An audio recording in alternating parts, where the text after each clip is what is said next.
Yes, we are here again.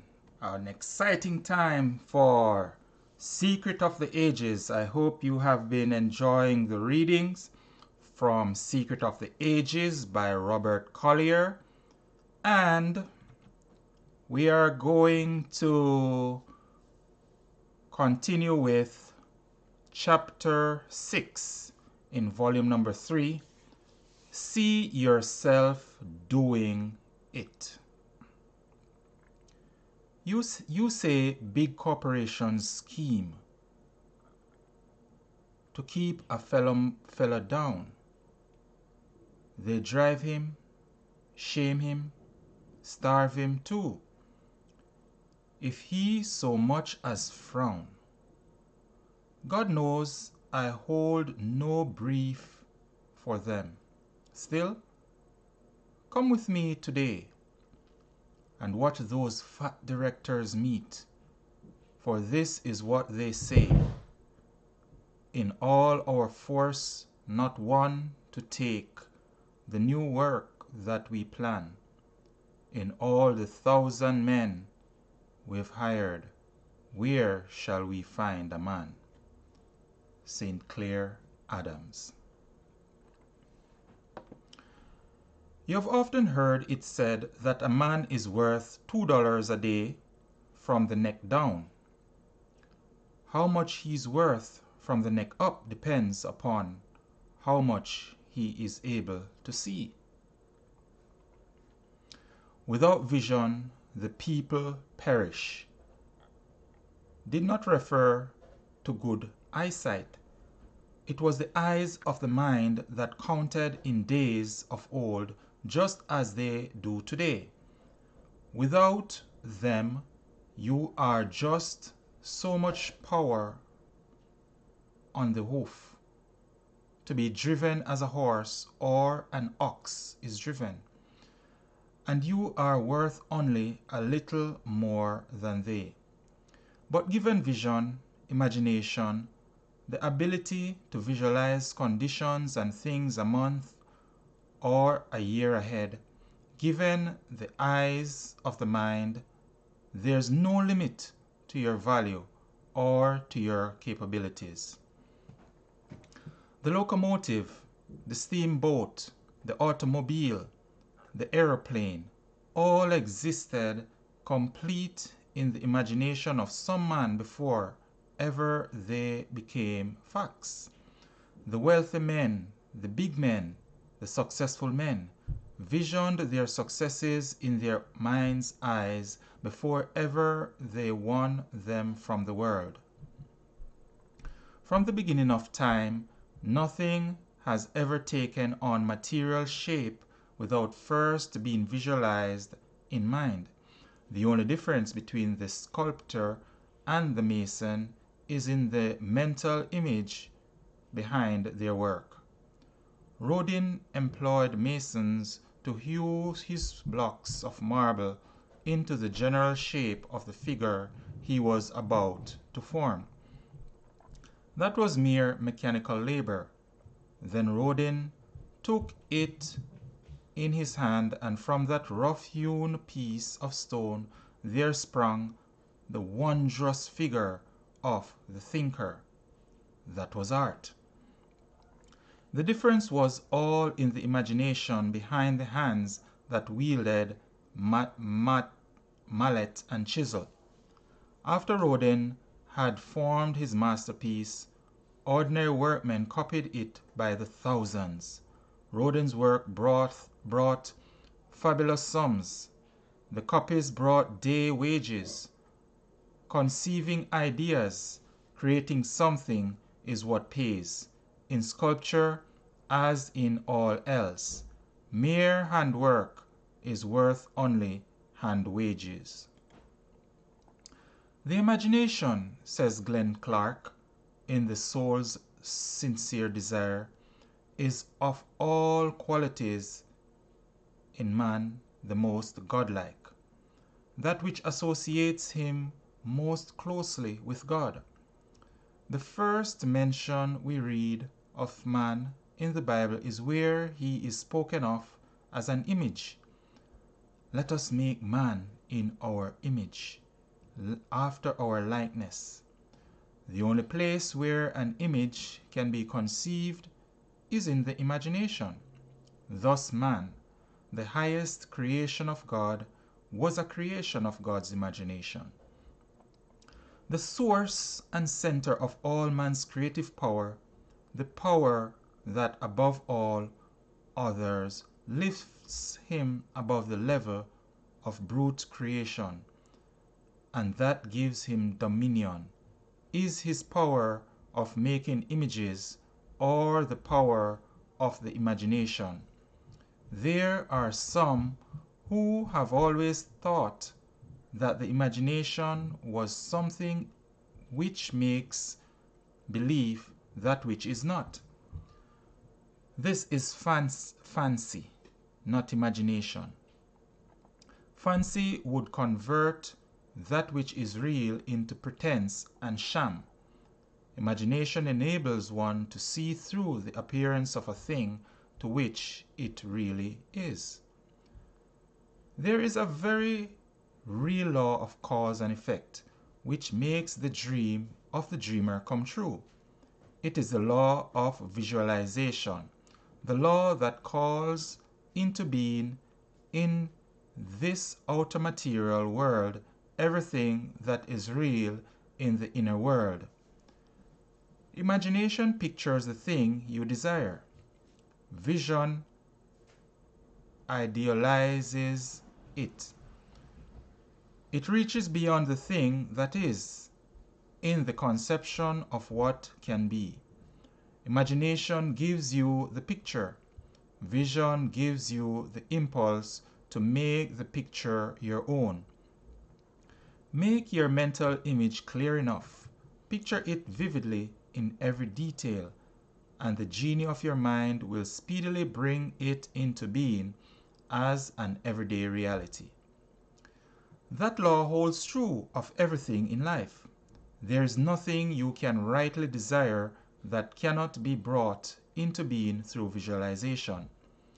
Suppose there's a position you want, the general managership of your company. See yourself just as you are now, sitting in the general manager's chair.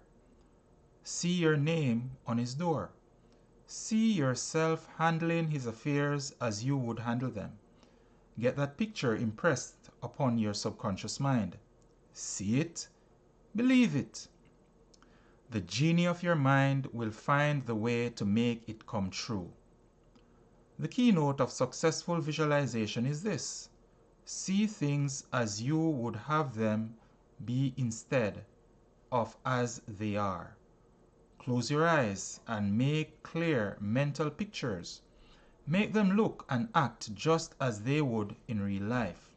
In short, daydream, but daydream with a purpose. Concentrate on the one idea to the exclusion of all others, and continue to concentrate on that one idea until it has been accomplished. Do you want an automobile, a home, a factory? They can all be one in the same way. They are in their essence, all of them, ideas of mind, and if you will but build them up in your own mind first, stone by stone, complete in every detail, you will find that the genie of your mind can build them up similarly in the material world. The building of a transcontinental railroad from a mental picture, says C.W. Chamberlain in The Uncommon Sense of Applied Psychology, gives the average individual an idea that it is a big job. The fact of the matter is, the achievement as well as the perfect mental picture is made up of millions of little jobs, each fitting in its proper place and helping to make up the whole. A skyscraper is built from individual bricks. The laying of each brick being a single job, which must be completed before the next brick can be laid. It is the same with any work, any study. To quote Professor James, as we become permanent drunkards by so many separate drinks, so we become saints in the moral and authorities and experts in the practical and scientific spheres by so many separate acts and hours of working. Let no youth have any anxiety about the upshot of his education, whatsoever the line of it may be. If he keep faithfully busy each hour of the working day, he may safely leave the final result to itself. He can with perfect certainty count on waking some fine morning to find himself one of the competent ones of his generation, in whatever pursuit he may have singled out. Young people should know this truth in advance. The ignorance of it has probably engendered more discouragement and faint-heartedness in youths embarking on arduous careers than all other causes taken together. Remember that the only limit to your capabilities is the one you place upon them. There is no law of limitation. The only law is of supply. Through your subconscious mind, you can draw upon universal supply for anything you wish. The ideas of universal mind are as countless as the sands on the seashore. Use them, and use them lavishly, just as they are given. There is a little poem by Jessie B. Rittenhouse that so well describes the limitations that most of us put upon ourselves that I quote it here. I bargained with life for a penny, and life would pay no more. However, I begged at evening when I counted my scanty store. For life is a just employer. He gives you what you ask, but once you have set the wages, why, you must bear the task.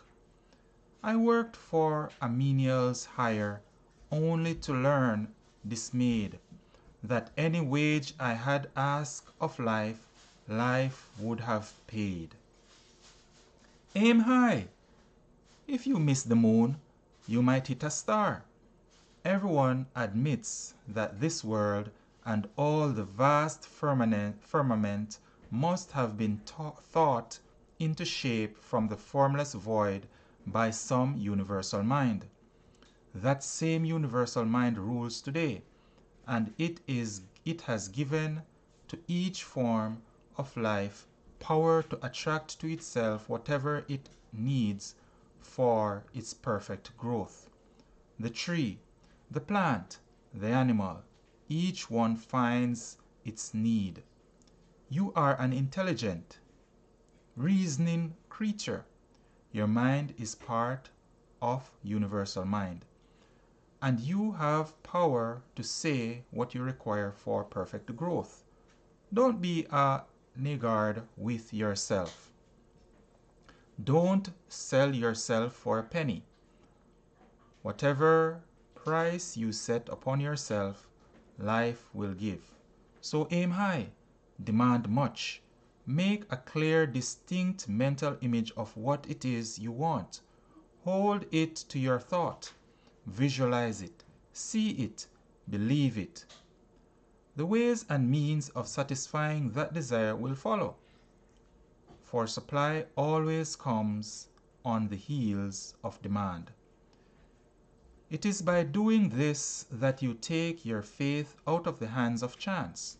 It is in this way that you control the experiences you are to have in life. But be sure to visualize only what you want. The law works both ways. If you visualize your worries and your fears, you will make them real. Control your thought. and you will control circumstances. Conditions will be what you make them. Most of us are like factories where 2/3 of the machines are idle, where the workmen move around in a listless, dispirited sort of way, doing only the 10th part of what they could do if the head of the plant were watching and directing them. Instead of that, he is off idly dreaming or waiting for something to turn up. What he needs is someone to point out to him his listless workmen and idle machines and show him how to put each one to work full time and overtime. And that is what you need too. You are working at only a 10th of your capacity. You are doing only a 10th of what you are capable of. The time you spend idly wishing or worrying can be used in so directing your subconscious mind that it will bring you anything of good you may desire. Philip of Macedon, Alexander's father, perfected the phalanx, a triangular formation which enabled him to center the whole weight of his attack on one point in the opposing line. It drove through everything opposed to it.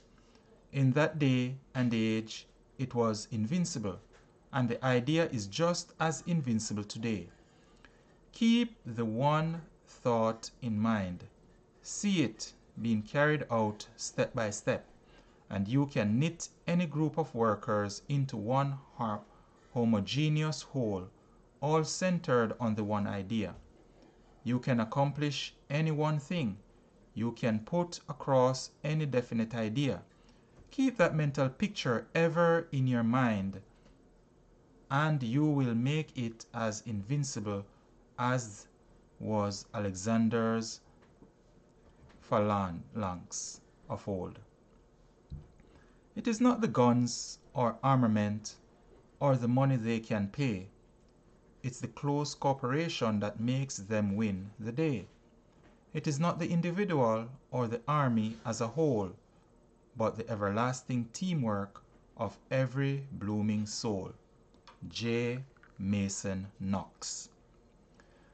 The error of the ages is the tendency mankind has always shown to limit the power of mind, or its willingness to help in time of need. Know ye not, said Paul, that ye are the temples of the living God? No, most of us do not know it, or at least, if we do, we are like the Indian family out on the Cherokee Reserve. Oil has been found on their land and money poured in upon them. More money than they had ever known was in the world. Someone persuaded them to build a great house, to have it beautifully furnished, richly decorated. The house was furnished.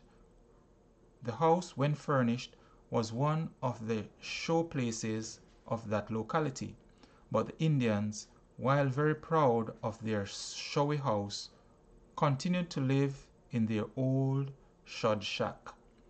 So it is with us, with many of us. We may know that we are temples of the living God. We may even be proud of that fact, but we never take advantage of it to dwell in that temple to proclaim our dominion over things and conditions. We never avail ourselves of the power that is ours. The great prophets of old had the forward look. Theirs was the era of hope and expectation. They looked for the time when the revelation should come that was to make men sons of God. They shall obtain joy and gladness, and sorrow and sighing shall flee away. Yeshua came to fulfill that revelation. Ask, and ye shall receive, that your joy may be full. The world has turned in vain to matter and materialistic philosophy for deliverance from its woes. In the future, the only march of actual progress will be in the mental realm, and this progress will not be in the way of human speculation and theorizing, but in the actual demonstration of the universal, infinite mind. The world stands today within the vestibule of the vast realm of divine intelligence. Within is found the transcendent, practical power of mind over all things.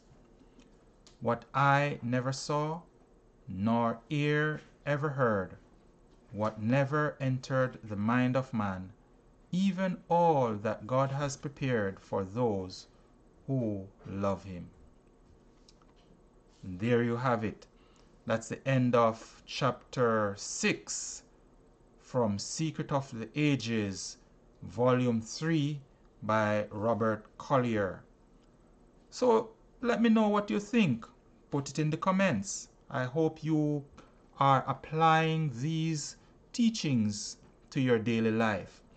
And most of all, be well and take care, and look out for the next reading, the next video from Secret of the Ages. Stay tuned, and remember, share this with someone and ask them to subscribe to this channel for even more.